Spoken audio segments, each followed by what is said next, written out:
बिस्मिल्लाहिर्रहमानिर्रहीम। अस्सलाम वालेकुम दोस्तों। खुलासा कुरान इशारात की मदद से डे नंबर 2 पारा नंबर 2 इंशाअल्लाह ताला आज के इस वीडियो में हम पारा नंबर 2 के खुलासे को समझने की कोशिश करेंगे। कुरान मजीद के दूसरे पारे में एक ही सूरत है और इसमें 16 रुकू हैं। दूसरे पारे का आगाज होता है सयकूलु सुफहाउ से। इस पारे में भी सूरह बकरा जारी है। सूरह बकरा में 40 रुकू हैं। इससे पहले हम पढ़ चुके हैं कि 40 में से पहले 16 रुकू सूरह बकरा के पहले पारे में थे, जबकि अगले 16 रुकू यानी रुकू नंबर 17 से 32 तक दूसरे पारे में शामिल है।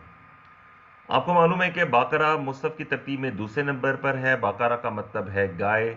ये 2 हिजरी में नाजिल हुई है। ये मदनी सूरत है। इसमें 40 रुकू और 286 आयात हैं। सूरतुल बकरा का मरकजी मजमून है उम्मत की जिम्मेदारियां।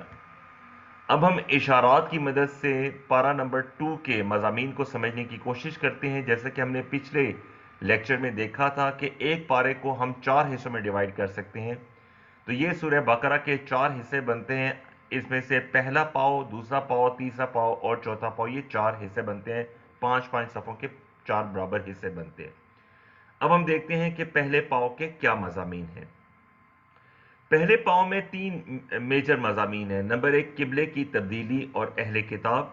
नंबर 2 किताब को छुपाने पर लानत। और नंबर 3 नेकी क्या है। किबले की तब्दीली और अहले किताब। अल्लाह ने किबले को तब्दील किया और साथ ही साथ मुसलमानों को उम्मत वस्त बनाया और उन्हें दीन को पहुंचाने की जिम्मेदारी दी। बाकी की सूरत में इन्हें इनफरादी और इज्तमाई तामीर के अहकाम दिए। किबले की तब्दीली आजमाइश थी और रसूलुल्लाह सल्लल्लाहु अलैहि वसल्लम की ख्वाहिश भी। अहले किताब को हक मालूम था मगर उन्होंने नहीं माना। यहाँ जो किबले की तब्दीली की बात हो रही है, ये बेसिकली बैतुल मुक़द्दस से मुसलमानों को अब खाना काबा की तरफ मुंह करके नमाज पढ़ने का हुक्म दिया गया था। दूसरा मजमून है किताब को छुपाने पर लानत। अल्लाह की किताब का इनकार करने और छुपाने वालों पर अल्लाह की लानत होती है। अब कुरान को सब तक पहुंचाना अब हमारी जिम्मेदारी है। अल्लाह एक है।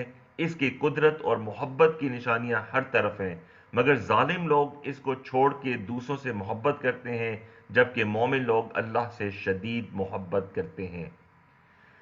इस पाव का तीसरा मजमून है नेकी क्या है। मुख्तलिफ अहकामात देने से पहले अल्लाह ने यह बात वाज़ेह कर दी है कि नेकी क्या है।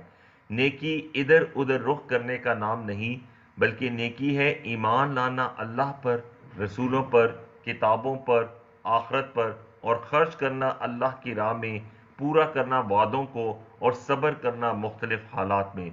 ये काम करने वाले लोग ही सच्चे हैं और यही मुत्तकी हैं। पहले पाव के ये 3 मजामीन को आप अपने फिंगर टिप्स पे इस तरीके से याद रख सकते हैं। दूसरे पाव में भी 3 मेजर मजामीन हैं, किसास और रमजान, लड़ने वालों से किताल और हज के आदाब और अहकामात। पहला मजमून है किसास व रमजान।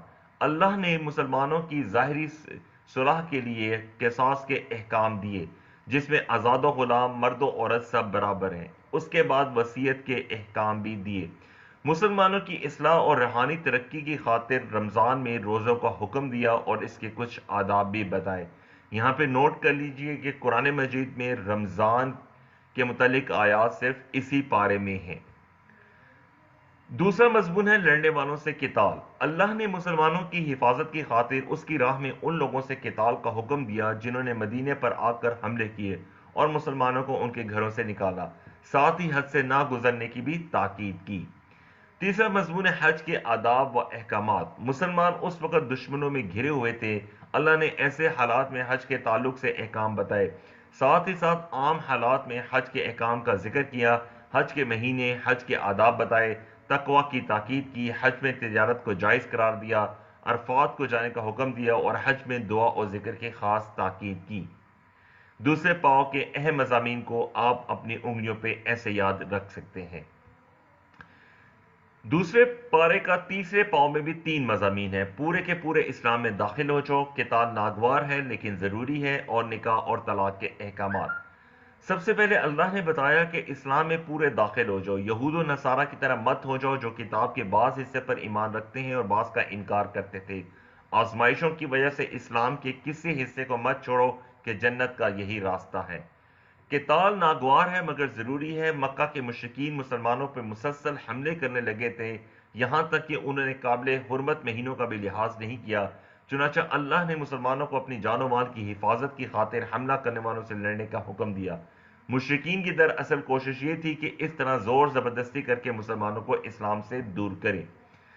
تیسرے مضمون میں نکاح اور طلاق کے احکامات ہیں۔ خاندان کی تشکیل معاشرے کا بنیادی ستون ہے۔ اللہ نے خاندان کو بنانے کے حوالے سے حکم دیا کہ مشرکات سے نکاح نہ کرو۔ اس کے بعد اللہ نے مومنہ سے نکاح کے تعلق سے احکام دیے، جیسے حیض کی حالت میں بیوی کے قریب نہ جاؤ، پاکیزگی کا خیال رکھو، آپسی اختلافات آخری حد تک پہنچ جائیں تو طلاق و خلا کے بارے میں تفصیلی احکام بھی دیے۔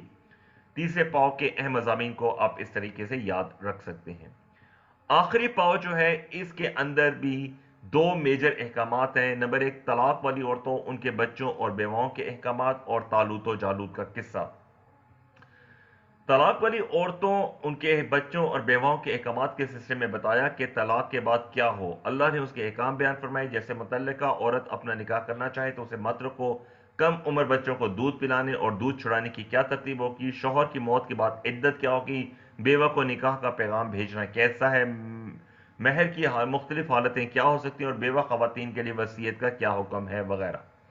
اسی طرح طالوت اور جالوت کے قصے کو بیان کرتے ہوئے بتایا کہ اس وقت مدینہ دشمنوں میں گھرا ہوا تھا۔ اللہ نے مسلمانوں کو قتال و خرچ پر ابھارا، اور طالوت اور جالوت کے قصے میں کئی پہلوؤں سے ان کی تربیت کی کہ قائد کیسا ہو، وہ کیسے تربیت کرے۔ قائد کی اطاعت کرنے والے، اللہ سے دعا کر کے اللہ کے بھروسے ڈٹ جانے والے کس طرح کامیاب ہوتے ہیں۔ چوتھے پاؤ کے اہم مضامین کو آپ اس طریقے سے یاد رکھ سکتے ہیں۔ پورے پارے کے اہم مضامین کو اگر آپ ایک ہی پیج پہ دیکھنا چاہیں تو یہ آپ کے سامنے ہے۔ الحمدللہ ہم نے قرآن مجید کے دوسرے پارے کے اہم مضامین کو اشارات کی مدد سے سیکھ لیے ہیں۔ اگر آپ نے ابھی تک یوٹیوب چینل اسٹوڈنٹس آف قرآن مجید کو سبسکرائب نہیں کیا تو میں آپ سے درخواست کروں گا چینل کو سبسکرائب کیجیے، تاکہ آئندہ بھی آپ تک قرآن مجید سے متعلق اہم معلومات ملتی رہیں۔ اگر آپ کو ویڈیو پسند آئی ہے تو لائک کیجیے، کامنٹ کیجیے، شیئر کیجیے۔ اللہ سے دعا ہے کہ اللہ میں قرآن پڑھنے، سمجھنے، غور کرنے، عمل کرنے کی توفیق دے۔